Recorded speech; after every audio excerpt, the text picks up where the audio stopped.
Assalamualaikum semua, yang terhormat Bapak Ibu yang tidak bisa saya sebutkan satu persatu karena kita hanya melihat dari video. Takut menghabiskan waktu, nanti audiensnya menggerutu. Tak kenal maka tak sayang, maka perkenalkan kelompok presentasi kami yang beranggotakan saya sendiri, Putri Alfiningsi, rekan saya, Nurul Hidayati, Pak Sigiat Lana, Pria Herna, dan Revalina S yang sedang berhalangan pada video kali ini. Oke, sekarang kami akan mempresentasikan analisis jurnal pre, intra, dan post tumor pankreas, operasi bypass dini dan pemasangan stent endoskopi untuk kanker pankreas. Latar belakang. Pada kasus kanker pankreas stadium lanjut yang tidak dapat menjalani reseksi, obstruksi bilar sering terjadi. Opsi penata laksanaan obstruksi bilar adalah operasi bypass atau pemasangan stent endoskopi.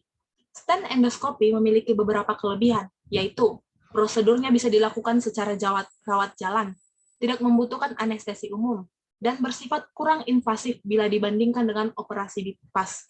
Namun, stent dapat tersumbat sehingga menyebabkan kolangitis atau pankreatitis. Selain itu, stent bisa bermigrasi dan mengerosi struktur di sekitarnya, sehingga kadang memerlukan penggantian. Hal ini menyebabkan masih adanya kontroversi mengenai pemasangan stent endoskopi atau pemilihan operasi bypass dini sebagai tata laksana yang terbaik untuk obstruksi bilar pada kanker pankreas.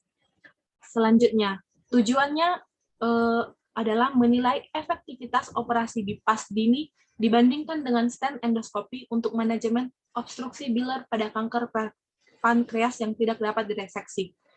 Ulasan metode penelitian pada jurnal yang kami cari ini merupakan metode penelitian yang digunakan adalah studi retrospektif yang mungkin memiliki kekuatan lebih lemah daripada studi prospektif.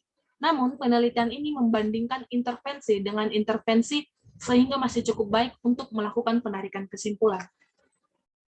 Melalui kohort yang telah disesuaikan dengan skor, didapatkan 622 pasien atau 311 pasien dalam grup stent endoskopi dan 311 pasien dalam grup operasi bypass.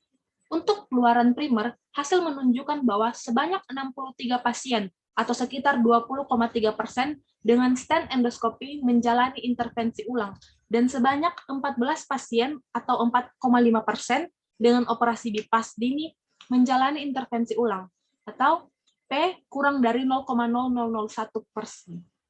Untuk keluaran sekunder, sebanyak 174 pasien atau 56,0% dari kelompok stent endoskopi mengalami admisi ulang, dan sebanyak 187 pasien atau sekitar 60,1% dari kelompok operasi bypass ini mengalami admisi ulang. P sama dengan 0,2909.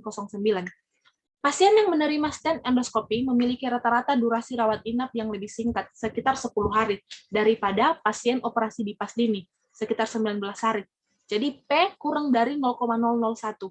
Selain itu, grup yang menerima stent endoskopi menggunakan biaya yang lebih rendah, sekitar 21,6,8 US$ daripada grup operasi bypass dini, sekitar 38,106 US$. P kurang dari 0,001. Grup stent juga menunjukkan peningkatan kepulangan ke rumah, P sama dengan 0,0029. Namun, tidak terdapat perbedaan mortalitas pada kedua kelompok. Baiklah, akan saya lanjutkan. Kesimpulan, operasi bypass dini dan pemasangan stent endoskopi pada pasien kanker pankreas memiliki angka admisi ulang dan mortalitas yang mirip. Operasi bypass bilar dini dikaitkan dengan penurunan kebutuhan intervensi ulang, tetapi dikaitkan dengan peningkatan biaya dan durasi rawat inap. Studi ini membandingkan dua teknik manajemen obstruksi bilar pada kanker pankreas yang tidak dapat direseksi. Tujuan dari studi ini adalah membandingkan efektivitas operasi bypass dan pemasangan stent endoskopi. Studi ini dilaksanakan karena literatur yang membandingkan kedua metode ini sudah berusia cukup tua, dan hasil yang ada tidak konsisten, sehingga teknik optimal untuk mengatasi ikterus obstruktif pada kanker pankreas yang tidak dapat direseksi masih kontroversial. Pembahasan. Kriteria inklusi pasien ke dalam penelitian dan deskripsi intervensi tiap kelompok sudah dijabarkan dengan cukup jelas menggunakan sistem coding. Pasien kanker pankreas yang berusia lebih dari 18 tahun diidentifikasi menggunakan kode diagnosis ICD-9 atau International Classification of Diseases selama 2007 sampai 2011. Semua pasien yang telah menjalani pemasangan stent endoskopi secara rawat inap atau rawat jalan, serta semua pasien yang menjalani operasi bypass biliar diidentifikasi menggunakan kode prosedur ICD-9 dan kode CPT atau Current Procedural Terminology. Angka admisi ulang tidak berbeda makna, yaitu 174 pasien atau 56,0%. Pada kelompok stent endoskopi dan 187 pasien atau 60,1% pada kelompok operasi bypass, P sama dengan 0,2909. Rata durasi rawat inap pasien yang menjalani stent endoskopi atau 10 hari adalah lebih singkat daripada pasien operasi bypass atau 19 hari. Jumlah pasien yang pulang saat prosedur awal pada kelompok stent endoskopi tampak lebih tinggi, yaitu 186 pasien atau 59,8% dibandingkan dengan 149 pasien atau 47,9% pada grup bypass. P sama dengan 0,0029. Angka kematian tidak bermakna antara kedua kelompok. Rata total biaya pasien yang menjalani stent endoskopi adalah lebih rendah daripada pasien yang menjalani operasi bypass. P lebih kecil dari 0,0001.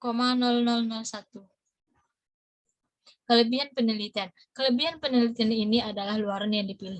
Luaran primer yang digunakan pada penelitian ini merupakan luaran yang bermakna secara klinis, yakni bukan sekedar luaran admisi ulang, tetapi juga luaran intervensi ulang. Angka intervensi ulang dapat digunakan sebagai tolak ukur efektivitas tindakan awal. Selain itu, luaran sekunder yang digunakan juga mendukung data efektivitas luaran primer. Kekurangan dari penelitian ini adalah stent endoskopi yang digunakan tidak dibedakan antara stent dari bahan plastik atau metal. Penelitian lebih lanjut untuk membandingkan kedua jenis stent ini masih perlu dilakukan di masa depan. Sekian dari presentasi kami. Jika ada yang kurang atau lebih atau masukan, silakan komen di kolom komentar di YouTube. Terima kasih. Bye-bye. Record nggak ya? Itu tadi. Vaksin.